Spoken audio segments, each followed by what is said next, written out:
اللہ الرحمن الرحیم الحمدللہ رب العالمین والصلاة والسلام علی نبینا محمد وعلی آلہ وصحبہ اجمعین۔ السلام علیکم ورحمۃ اللہ وبرکاتہ۔ آج کی حدیث مبارک ہمیں والد کے عظیم مقام کی یاد دلاتی ہے۔ رسول اللہ صلی اللہ علیہ وآلہ وسلم نے فرمایا، اللہ تعالیٰ کی رضا والد کی رضا میں ہے اور اللہ تعالیٰ کی ناراضی والد کی ناراضی میں ہے۔ حوالہ جامع ترمذی 1899۔ پیارے بھائیوں اور بہنوں، ہم زندگی میں بہت کامیابیاں حاصل کرنے کی کوشش کرتے ہیں، لیکن کبھی کبھی ہم اپنے والدین کے حقوق سے غافل ہو جاتے ہیں۔ اسلام ہمیں سکھاتا ہے کہ والد کی عزت، خدمت اور دعا صرف ایک سماجی ذمہ داری نہیں بلکہ اللہ تعالیٰ کی رضا حاصل کرنے کا ذریعہ ہے۔ اگر ہمارے والد حیات ہیں تو ان کی خدمت، ان کی خوشی اور ان کی دعائیں ہمارے لیے عظیم نعمت ہیں، اور اگر وہ اس دنیا سے جا چکے ہیں تو ان کے لیے دعا، استغفار اور صدقہ جاری رکھنا ہماری وفاداری کی علامت ہے۔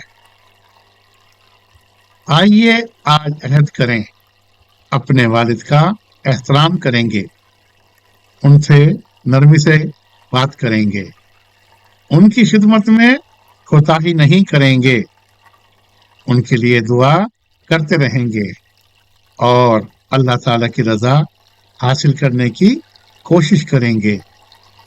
اللہ تعالیٰ ہمیں اپنے والدین کا حقوق ادا کرنے کی توفیق عطا فرمائے، آمین یا رب العالمین۔ اگر آج کی حدیث سے آپ نے کچھ سیکھا ہے تو اس پر عمل کریں اور اسے دوسروں تک ضرور پہنچائیں۔ جزاکم اللہ خیر، والسلام علیکم ورحمۃ اللہ وبرکاتہ۔ آج کا سنت چیلنج، 1 حدیث 1 ایکشن۔ آج کا ایک عمل، اگر والد حیات ہیں تو آج ان سے محبت سے بات کریں، ان کا شکریہ ادا کریں یا ان کی کسی ضرورت کو پورا کریں۔ اگر والد وفات پا چکے ہیں تو ان کے لیے کم از کم ایک مرتبہ سورۃ فاتحہ پڑھ کر دعا کریں اور اللہ تعالیٰ سے ان کی مغفرت مانگیں۔ آج کی دعا، اے اللہ میرے والد کی مغفرت فرما، ان پر رحم فرما جس طرح انہوں نے بچپن میں میری پرورش کی۔ اگر وہ زندہ ہیں تو ان کی عمر میں برکت عطا فرما، انہیں بہترین بدلہ عطا فرما اور مجھے ان کا فرما بردار اور خدمت گزار بنا، آمین۔ Golden quote: Serving your father is among the shortest paths to the pleasure of Allah۔ والد کی خدمت اللہ تعالیٰ کی رضا حاصل کرنے کے مختصر ترین راستوں میں سے ایک ہے۔